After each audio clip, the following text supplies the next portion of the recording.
మా వంటగదికి స్వాగతం. మా వంటగదిలో ఈ రోజు పెసరపప్పుతో దోశ వేయటం చూద్దాం. దానికి కావాల్సిన పదార్థాలు: పెసరపప్పు 1 కప్పు, ఉల్లిపాయ 1, పచ్చిమిర్చి 2, జీలకర్ర కొద్దిగా, అల్లం చిన్న ముక్క, ఆయిల్ 4-5 టేబుల్ స్పూన్లు, కొద్దిగా ఉప్పు. ఇప్పుడు తయారు చేయటం చూద్దాం. పెసరపప్పుని 1 గంట నీళ్ళలో వేసి నానబెట్టాలి.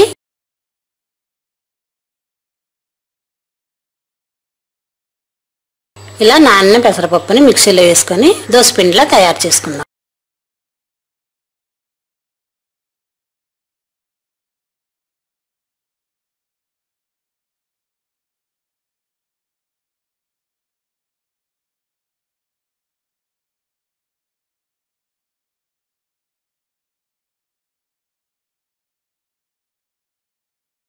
ఇలా మిక్సీ వేయగా వచ్చిన దోశ పిండి ఇది. దీనిలో కొద్దిగా ఉప్పు కలిపి మూంగి దాల్ దోశ ఎలా వేయాలో చూద్దాం. పక్కన పెడదాం. ఇప్పుడు దోశపై వేయడానికి ఉల్లి, పచ్చిమిర్చి, అల్లం, జీలకర్ర కలిపిన ముక్కలు ఇవి. ఇప్పుడు స్టవ్ పై పాన్ పెట్టుకొని పాన్ వేడైన తర్వాత మిక్సీ వేసిన పెసరపిండిని దోశలో వేసి దాని మీద ఉల్లి, పచ్చిమిర్చి, అల్లం, జీలకర్ర ముక్కలను కూడా వేసి చుట్టూ 1 స్పూన్ నూనె వేసి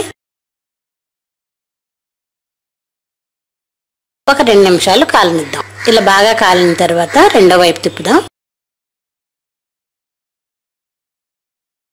ఇలా 2 వైపులా కూడా దోరగా వేగిన తర్వాత ఒక ప్లేట్లో తీసుకొని సర్వ్ చేద్దాం. మీకు ఇష్టమైన చట్నీతో సర్వ్ చేయొచ్చు. మూంగి దాల్ దోశ రెడీ. మరిన్ని వంటల కోసం మా వంటగదిని సబ్స్క్రైబ్ కాగలరు. ధన్యవాదములు.